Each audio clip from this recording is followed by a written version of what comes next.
Man, Pokemon's too easy. There's nothing that's left to really challenge me anymore. If only there was something harder. Man, if only I could think of something more difficult that I could use to make the Pokemon game harder. Hmm. Well, let's try this. Hey everybody, Zero here. Today I'm showing off a way that I found to make Pokemon challenging. To make things a little more interesting, I've decided to force myself to use specific Pokemon and take these teams that I build and go up against real people on the online competitive Pokemon ladder on Pokemon Showdown. The challenge? Simple.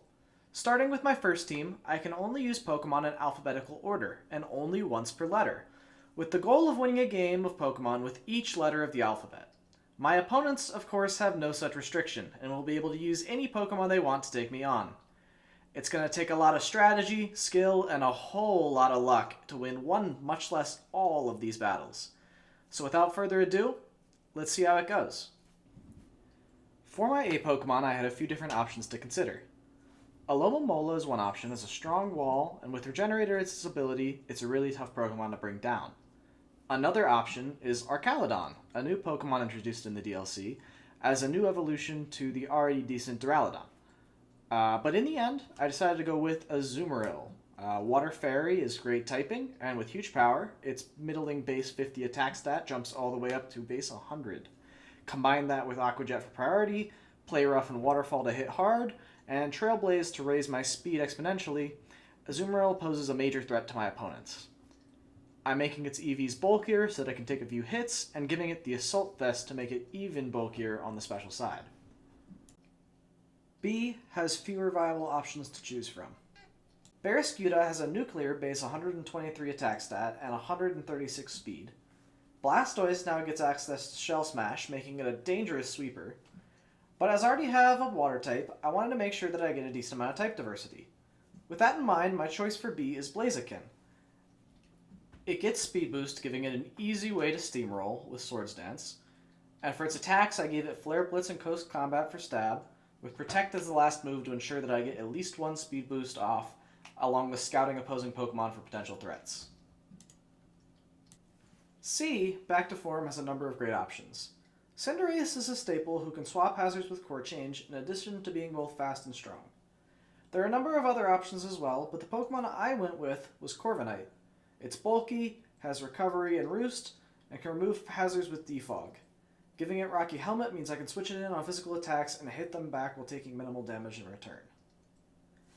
D actually has fewer options than I expected, with Dragapult and Dragonite being the only two Pokemon I really considered.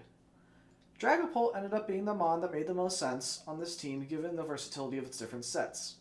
I went with the Choice Specs Dragapult running Shadow Ball, Dragon Pulse, and Flamethrower for coverage, with U-Turn to allow me to pivot.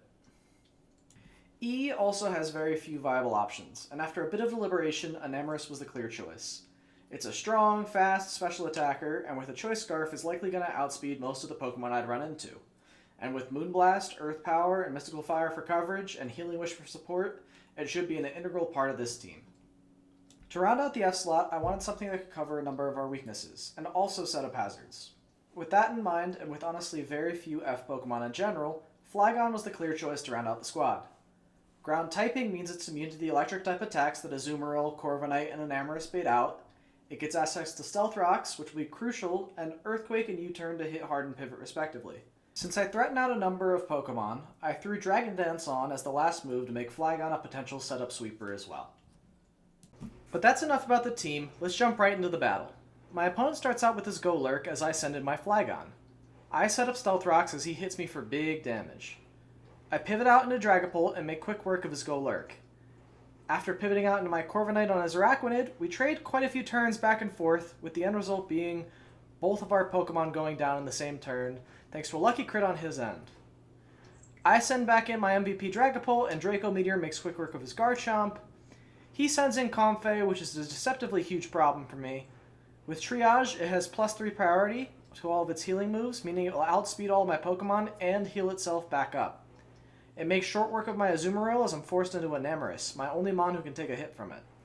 After sacrificing his Hitmontop, he goes out into Talonflame, who can threaten my Anemothrish with a KO. I sacrifice Flygon to get in Dragapult, who ends up sweeping his last 2 Mons. Phew, that was a hard-fought victory for Team AF. My next team is going to consist of Pokemon G through L, and jumping right in, my G Pokemon is going to be Gliscor. I could have gone for pure offensive strength in Goldengo or Garchomp, but Gliscor is nigh unkillable defensive wall who can easily stall out my opponents with Toxic Orb plus his own Toxic Heal. He'll make sure to spread consistent damage with Toxic and Spikes. Earthquake for stab and Protect for recovery rounds out this beast of a Pokemon. For H, there really wasn't any other choice that I considered outside of Heatran. Fire Steel is incredible typing, and with leftovers plus special defense investment, he becomes extremely hard to take out by special attackers. I'm going to give it Protect, Magma Storm, Stealth Rock, and Earth Power to round out my utility Heatran. At the I slot, we have access to literally all of the new Paradox Pokemon from Pokemon Violet, and since I haven't had all that much time to explore the new DLC, I want to use one of the newly released Iron Pokemon. My choice is Iron Boulder, and with 120 base attack and 124 base speed, it's going to be ultra fast and ultra strong, especially with booster energy giving us a plus 50% boost in speed for free. Its signature move, Mighty Cleave, is an 100 base power rock type move that hits through Protect, and after a Swords Dance, with close combat and Zen Headbutt for coverage, this thing's going to be a huge problem for my opponents. J has almost no options, especially in Scarlet and Violet, meaning that Jirachi was the clear and only real choice for this slot. Jirachi has the infamous ability Serene Grace, which doubles the chance the move's secondary effect triggers.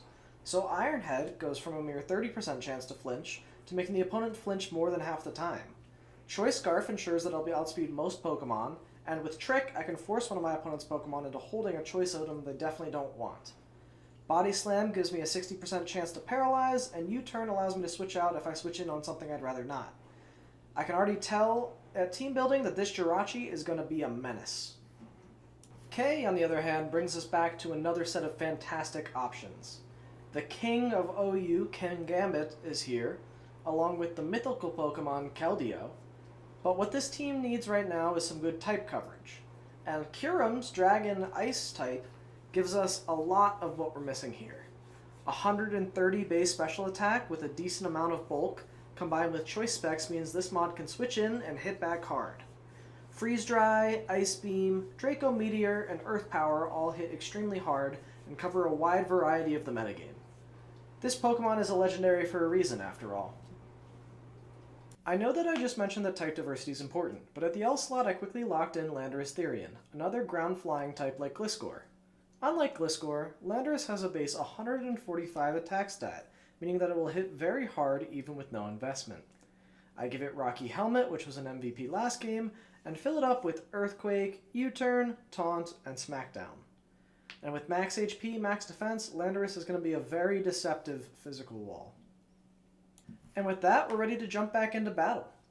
My opponent leaves Heatran to match my own, and I was convinced that I could live an attack and set up rocks. I could not. Earth Power takes me out, forcing me into Kyurem. I predict my opponent to switch their Heatran out, and click Freeze Dry, which looks really good into the rest of their team.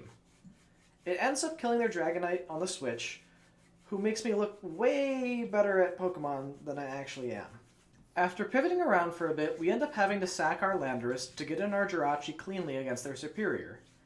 After a cheesy Jirachi flinch, we end up taking it down in 2 Iron Heads. Some more defensive pivoting and Gliscor stalling, which honestly was the MVP of this entire battle, but is way too boring to show off in this video. We end up losing our Iron Boulder to an unlucky burn from Heatran. We stall a bit longer and end up taking out their Blastoise with an Earthquake from Gliscor. I have this one locked up, but my opponent surprises me with a Tailwind on their Enamorus. This makes it so that Jirachi no longer outspeeds and thus can no longer check Enamorus. Jirachi ends up going down to Enamorus, and on a subsequent turn, Kyurem ends up getting taken out as well, meaning that this first battle was unfortunately a loss for us. The team is still good though, and I decided to just jump in to another battle. My Heatran's Magma Storm hits their Great Tusk on the switch-in for a ton of damage, and then I'm able to pivot into my Gliscor on the predictable ground-type move. I get a Toxic off on the Ogerpon, and then switch into Kyurem to take an Ivy Cudgel. After a lucky freeze on Clefable, I'm able to switch in my Iron Boulder, who picks up KOs on his Skeledirge and Ogerpon. Finally going down to his Weavile. I switch in Jirachi, and my opponent doesn't read the Choice Scarf, and I take out the Weavile. Additionally, he decides to switch in Clefable, who also dies to a singular Iron Head. I predict another ground move from Great Tusk and blanket with my Gliscor. 2 more Earthquakes from Gliscor, and this game is a wrap. A much easier game than Game 1. I was feeling good coming out of that battle, and was confident that the M through R team would be just as easy. M has a lot of staples of OU and UU, with Meowscarada, Metagross, and both forms of Moltres. That being said, there's a new Gen 9 Pokemon who I really want to make work, and so for M, I'm going with Maushold. Maushold's signature move is Population Bomb, which has 20 base power. However, it hits up to 10 times in a row, and if I give it a wide lens to hold, it's almost guaranteed to hit 10 times, turning it from base 20 into base 200. Additionally, Maushold gets the ability Technician, boosting any move under 40 base power by double, meaning that since Population Bomb is technically a 20 base power move, it now hits as a base 400 power move. It also gets access to Tidy Up for both setup and hazards removal, Encore as another utility option to stop setup sweepers, and Super Fang to make sure that even if something that resists normal type comes out onto the field, I can still hit it for at least half of its health, making Maushold a certifiable threat. N was a letter I initially thought would have a lot of great options, but I was somewhat disappointed. That being said, it gives me the chance to use one of my favorite Pokemon, Alolan Ninetales. Alolan Ninetales has the ability Snow Warning, meaning that it can set up snow on entry. In addition, it gets a move that can only be used in snow called Aurora Veil, which halves all damage I take for the next 8 turns if I'm holding a light clay, which I intend to. This is a huge buff for my team as it persists even after switching out, meaning that the remainder of my team is going to get a lot more bulkier in exchange. I fill out the remaining moves with Moonblast, Freeze Dry, and Blizzard for coverage just in case someone forgets that Ninetales can also hit decently hard. O gives me an opportunity to use yet another new Pokemon introduced in the Scarlet and Violet DLC, Ogerpon. More specifically, I'm going to use Ogerpon Wellspring, who is the grass-water form, and being in this form changes its signature move, Ivy Cudgel, into a 100 base power water-type move. I give it Horn Leech for Grass Stab and Recovery, Taunt to deal with setup Pokemon, and U-Turn to allow myself to pivot. Max attack and speed coming off on 120 base attack stat is going to mean real problems for my opponent. P has a few options, but most of them are not fully evolved. Primarina is a pretty viable special attacker, and while Water and Fairy typing is very good, I already have both a Fairy and a Water type, meaning Primarina would be somewhat duplicative. With that in mind, I wanted a Pokemon who could take over a game by itself. Introducing Shell Smash Poltegeist. After one Shell Smash, stored power gets up to 140 base power, and it only gets stronger from there.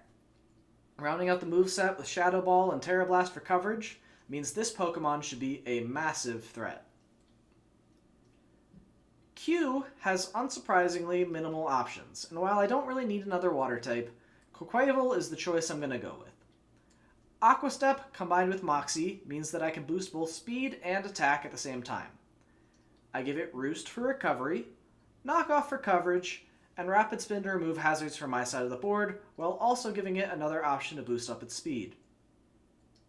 R has a number of viable OU threats, with Raging Bolt being a strong and fast special attacker that does cover a number of our typings.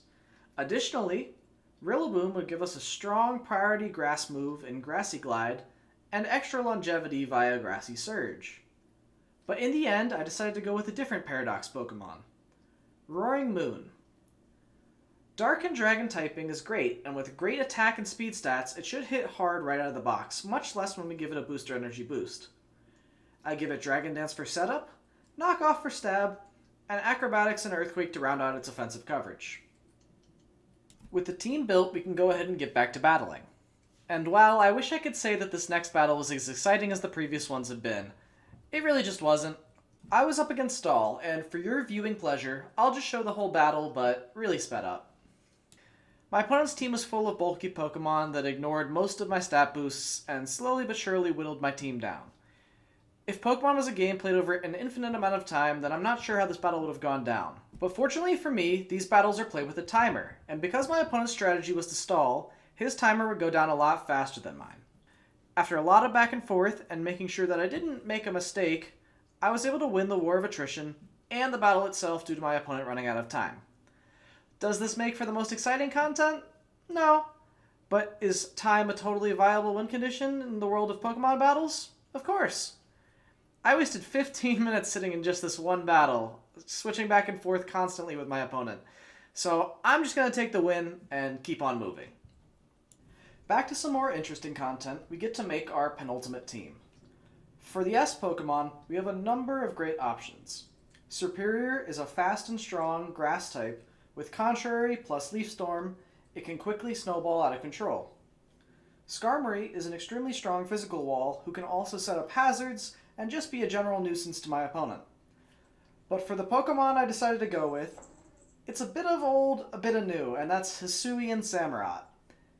I get access to its unique move, Ceaseless Edge, which not only hits hard thanks to being boosted by sharpness, but it also sets up a layer of spikes, which makes for a deadly combination.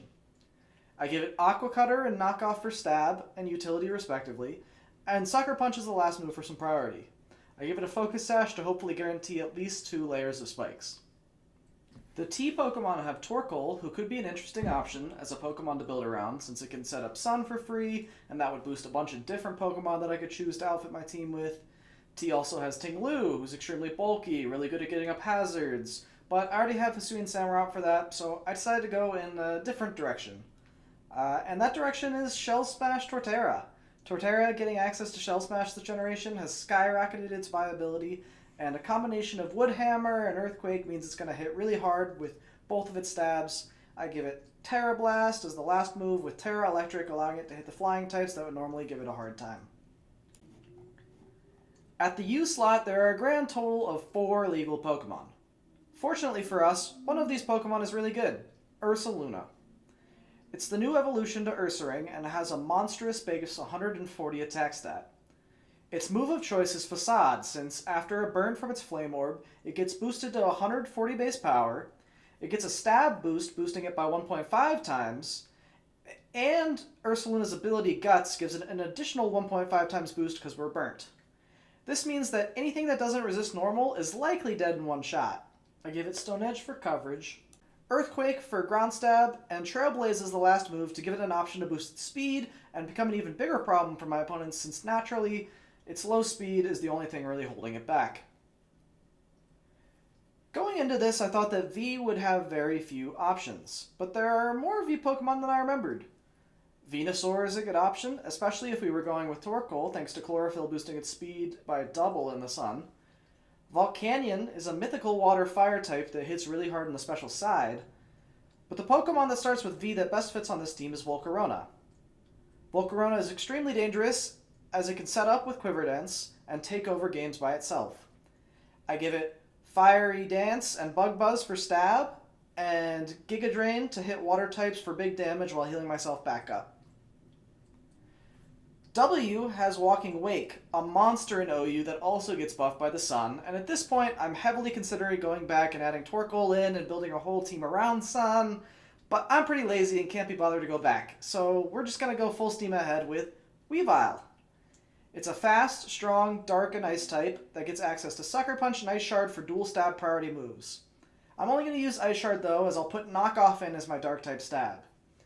Trickle Axle is my damage-dealing ice move as it hits 3 times, starting at 20 base power, but going all the way up to a cumulative 120 if all 3 hits land. For the last move, I could have gone with Sucker Punch, but I decided to go with Low Kick to give myself some more coverage options. Now, at this point, I'm sure what most of you are expecting for the next Pokemon is to me to pick and go through a bunch of random X Pokemon before finally revealing the X Pokemon I'm actually going to go with. But, my dear viewer, it's at this point that we run into a bit of a problem. X has no legal Pokemon in Scarlet and Violet, as they are all either legendaries or not in the game. As such, we will be moving on to Y to keep the challenge rolling. Does this count as failing the challenge? Maybe. Let me know in the comments how you feel about this, and while you're down there, feel free to drop any ideas you have for future videos, challenges. I'm a gamer who likes all sorts of different genres, games, challenges, so pretty much nothing's off the table for suggestions.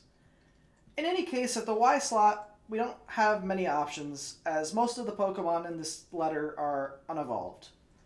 With that in mind, our choice is going to be Speed Boost Yanmega. It can hit decently hard with Air Slash and Bug Buzz combined with Throat Spray to further boost its special attack, Terra Blast to give it some coverage, and Protect Assure that we can get off at least one, but hopefully multiple speed boosts.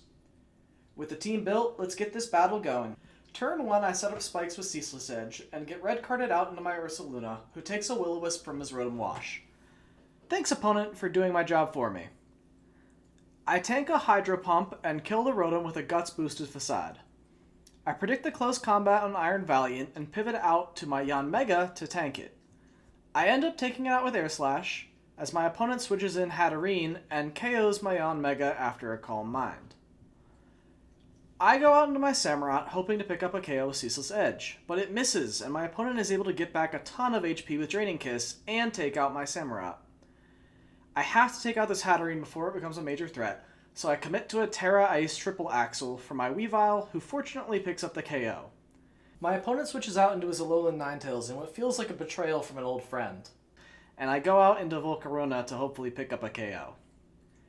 They switch into Haxorus on the Fiery Dance and takes next to nothing, and after 2 Dragon Dances I realize that I'm a real tough spot as Haxorus proceeds to sweep my entire team. A tough loss after what felt like a really strong start. Game 2 starts up and my opponent has a pretty nasty Trick Room team that's going to be really tough for me to deal with. I set up a Quiver Dance on the Trick Room and catch my opponent's switch into Ursaluna with a Giga Drain. I predict a Ground-type move in Terra Water to hopefully survive and KO the Ursaluna back, but unfortunately it still takes me out, which is really tough to lose my Terra this early. I pivot out into my own Ursaluna, who is able to tank a hit, and then picks up a KO with Earthquake. This is a short-lived victory, however, as I end up going down to their Torkoal, but the good news for us is that Trick Room is finally over. After switching out into Hatterene in front of our Samurott, they live 2 Ceaseless Edges and set up Trick Room again. Sucker Punch takes out the Hatterene, but I end up having to sack both my Samurott and my Yanmega to their Torkoal. But, once again, Trick Room is now over, and Hatterene is gone, meaning that I'm actually in a decent spot, despite being down 2 Pokemon to their 4. I send out Torterra, who takes out Torkoal, and then my opponent sends in Hoopa. I get cocky and set up a Shell Smash to hopefully just seal up the game, but my jaw drops. I completely overlook the fact that Hoopa may very well be running Trick Room as well, and sure enough, I'm now at +2 speed under Trick Room. Even though my Torterra picks up a kill with Earthquake, and the fact that Weavile has a priority move, I don't really have a way to win this. My opponent's Regidrago ends up taking up the last 2 KOs. I'm a bit surprised that it's this team that loses 2 games, since I feel like on paper it has a lot of strong threats. But I put my head down, get focused, and decide to just jump into another battle. I lead off with Samurott and click Ceaseless Edge, which unfortunately misses, but their Sizzlor ends up using Curse, which signals to me that it's not actually their Sizzlor, but in fact their Zoroark. On the next turn I end up even taking it down with a Sucker Punch. I switch out into my Ursaluna, expecting to blank an Electric-type move from their Electric, but they end up getting it right, and I get hit with a Drain Punch instead. I Terra Ghost to blank the Drain Punch and pick up a KO with Facade. My Weavile ends up staring down theirs, and after barely surviving their reversal, I end up bringing them down to Sash, but lose the Speed tie twice in a row and go down to an Ice Shard. Yanmega comes in and barely survives an Ice Shard, picking up the KO with Bug Buzz. His Gardevoir comes in and surprises me with a priority Vacuum Wave to pick up the KO on the Yanmega, but Torterra is able to Shell Smash and take out the Gardevoir. I can't stay in on the Bullet Punch from Sizzlor, so I switch out into Volcarona and take it out with a Fiery Dance. Their last one is Dragalge, and while it is able to take out my Volcarona, my Torterra is able to come in and clean it up with an Earthquake. Finally a win for Team SY. Now, for those of you who are disappointed with the lack of an X in our Pokemon Alphabet Challenge, hopefully this next team makes up for it. For those of you Mensa members out there, you may have been able to piece together that we have only one letter left, Z. And for this last letter, we're going to go all out. We're going to break our initial rules and use a team with only Z Pokemon. I think that this is a harder restriction, and we've already broken our technical rules by missing X, so this seems like a fun way to end the challenge. Our first Pokemon is Zamazenta, a certifiable monster and box legendary who for some reason has dropped down to OU. Give it Iron Defense for setup, with Body Press being the payoff, and Crunch as our coverage of choice. Substitute will allow us to set up for free if we can get it off, and with leftovers gives us some extra longevity. Our next Pokemon is Zapdos, another historical OU Titan, who is a strong special attacker that also has a respectable amount of bulk to it. I give it Thunderbolt and Hurricane for stab, Roost for recovery, and Volt Switch to allow me to get some momentum. The heavy-duty boots are there to ensure that Stealth Rocks can't chip this bird down. Our third Zmon is Zarude, a mythical Pokemon from Gen 8, who in my opinion doesn't get enough love, so I'm glad I get a chance to use them here. Knock Off and Power Up for stab, Jungle Healing for recovery, and U-Turn for momentum round out this solid physical attacking set. Our fourth Zmon is another personal favorite of mine, Hisuian Zoroark. Ghost Normal is stupidly good typing, with 3 immunities and only 1 weakness. Additionally, with Illusion making it look like any Pokemon I want, I can really play some mind games with my opponent. I give it Shadow Ball and Hyper Voice for stab, Focus Blast for coverage, and since I'm using choice specs, Trick is there to give them to an opponent's physical attacker or wall who really doesn't want them. It's at this point where we kind of run out of good Z Pokemon, so these next 2 entries are certainly going to be more of niche role players rather than reliable Mons. Our 5th team member is Zangoose, who fills a similar role to our Ursaluna from before, with Toxic Boost for Facade hitting for a ton of damage, especially on people who underestimate it. Swords Dance to set up, Quick Attack for priority, and Close Combat for coverage round out this Zangoose set. The last slot goes to Zebstrika, and all I'm hoping for is that a Choice Specs Thunderbolt combined with some good speed is going to pick up a KO. I give it Volt Switch for momentum, and Overheat plus Terra Blast for coverage, and while I have talked down on this Mon, I do think it can certainly pack an unsuspecting punch, and who knows, maybe it'll even end up being the MVP. And so, for hopefully the last time, and with our Z-team set, let's jump into a battle. Our opponent leads Great Tusk into our Zoroark disguised as a Zamazenta. After pivoting around a bit, my opponent trades their Corviknight for my Zangoose, which is a trade I'll certainly take. And after some more pivoting, I'm able to take out their Slowking with my Zarude. My Zapdos comes in on their Iron Valiant, and I'm even able to take it out with a Hurricane. I then proceed to take out their Great Tusk with another Hurricane. This is crazy. Our first attempt in this opening sequence is going really well for me. It's at this point where things begin to go way less well. Kyurem takes out my Zebstrika and freezes my Zamazenta, meaning I don't get to KO with Body Press, and they end up taking me out with 1 more Ice Beam. Now my opponent is right back in it. I threaten out their Kyurem with Zapdos, and their Chansey's able to KO my Zarude on the switch-in with Seismic Toss. I use Trick and lock my opponent into Seismic Toss, which doesn't affect my Zoroark, and I'm able to pick up the KO after hitting some Focus Blasts. Focus Blast does 75% to their Kyurem, and they crit Ice Beam to take out Zoroark. I switch into Zapdos and realize that the only thing that can kill here is Hurricane. I click it, and it misses, meaning that my Zapdos goes down to their Kyurem's Ice Beam.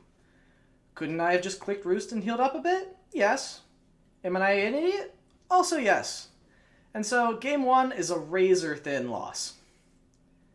The team did great though, so I decided to jump into my next game, frustrated but determined. I lead once again with Zoroark disguised as Zamazenta into my opponent's Kyurem. It's at this point I realize that I'm an even bigger idiot than I thought, and this is probably the worst Pokemon to disguise as, since the real Zamazenta's Dauntless Shield would trigger on entry. After promptly removing my palm from my face, I click Focus Blast and miss, and my opponent Dragon Dances.